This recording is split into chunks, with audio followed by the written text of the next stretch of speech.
పూరా లోకల్. ఇప్పుడు సాధువులని స్వాములను చూసినప్పుడు సామాన్య మనుషులకు సామాన్య ప్రజలకు ఏమనిపిస్తుంది అంటే దేవుడిగా నమ్మి మీ దగ్గరికి వస్తారు.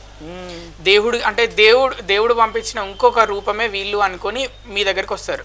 వచ్చినప్పుడు ఇప్పుడు మీలాంటి వాళ్ళే మళ్ళీ సామాన్య మానవులుగా మాట్లాడడం వల్ల అంటే అతని ఇలా ఆ స్వామి ఇలా మాట్లాడడం వల్ల ఏంటి మరి అక్కడ ఏం మెసేజ్ పోతుంది? ఇప్పుడు మాలాంటి వాళ్ళు ఆ స్వామి ఇట్లా ఈ స్వామి ఇట్లా అని చెప్పి మాట్లాడారు కదా, ఏ స్వామి ఎట్లా మాట్లాడాడు అనేది రుజువు చాలా ముఖ్యంగా ఉంటుంది. ఇప్పుడు నా గురించి ఎక్కువ శాతంగా ఎవరైనా మాట్లాడినా చేసినా కూడా ధర్మంగానే మాట్లాడతాడు, న్యాయంగా మాట్లాడతాడు అన్న వర్షనే.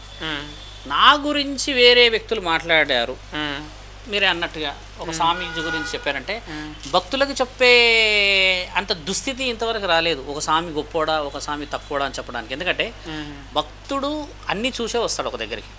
ఒక స్వామి గురించి మనం తక్కువ చేసి తక్కువ మాట్లాడినప్పుడే ఒక భక్తుడన్నా నీ విలువను చూస్తాడు. ఈయనకి ఏమున్నదని వేరే వాళ్ళ మీద తక్కువ చేస్తున్నాడని కదా. ఇప్పుడు చాలా మంది నా మీద కాంట్రవర్సీలలో ఉన్నారు.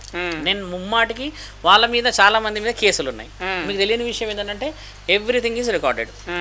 కొంతమంది సాధువుల మీద మనం కేసులు పెట్టినప్పుడు, కొంతమంది వేరే వాళ్ళ మీద మనం కేసులు పెట్టినప్పుడు వాళ్ళు రాలేరు. వాళ్ళు రావాలన్నా వద్దా, ప్రూవ్ చేయాలన్నా వద్దా? మరి ప్రూవ్ చేయకుండా కేవలం మనం ఒక మాట వదిలేసేసేసి భక్తుల మనోభావాలను దెబ్బతినేసేస్తే ఈ రోజు దెబ్బతినేలా చేసామేమో, కానీ రేపటి రోజు లేక సంవత్సరానికో 2 సంవత్సరాలకు ఒక విశేష వివరణను కోల్పోయిన వాళ్ళం అవుతాం కదా. అవును. ఇప్పుడు మీరు అన్నట్టుగానే ఒక సాధువు గురించి ఇంకోసారి ఏ స్వామి గురించి మనం తక్కువ చేసి చెప్పాల్సిన అవసరం లేదు.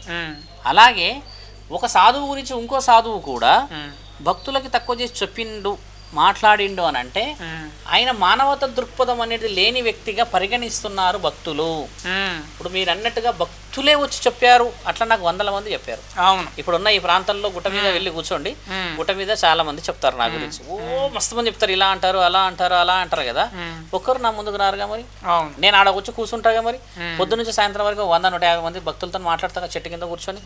మరి నా ముందు చెప్పలేని వాడు నీ ముందు చెప్తున్నాడు అని అంటే వానికి ఈర్ష్య, ద్వేషం, లోపల కుళ్ళుకు తంత్రం ఉన్న వాళ్ళు కాషాయం వేసుకోవడం ఎలా అంటున్నా.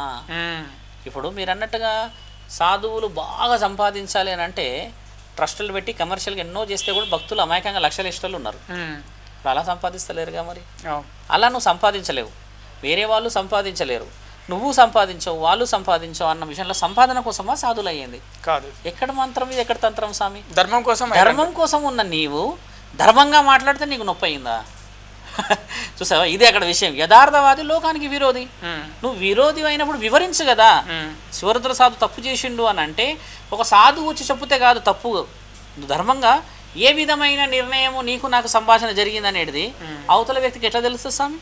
ఇప్పుడు నువ్వు గుడ్ బాయ్ నేను బ్యాడ్ బాయ్, నన్ను పిలిచిండు ఒక వ్యక్తి, అరే ఏం మాట్లాడుకుంటున్నా మీ ఇద్దరు అని అంటే నేనే గొప్ప అని చెప్తానా, లేకపోతే ఆయన గుడ్ అయ్యిండు నేను బ్యాడ్ అయ్యిండు అని చెప్తానా?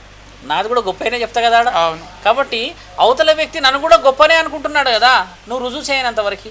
ఇప్పుడు నేను తక్కువ అనుకుంటున్నాడు, ఎన్ని తక్కువ అనుకుంటున్నాడు? సాధువులు గొడవ, సాధువులు ఎవరు గొడవపడరు. ఇక్కడ ఏమవుతుందంటే వాళ్ళందరూ చెప్పినట్టుగా నేను వినను. ఇది అసలైన మ్యాటర్.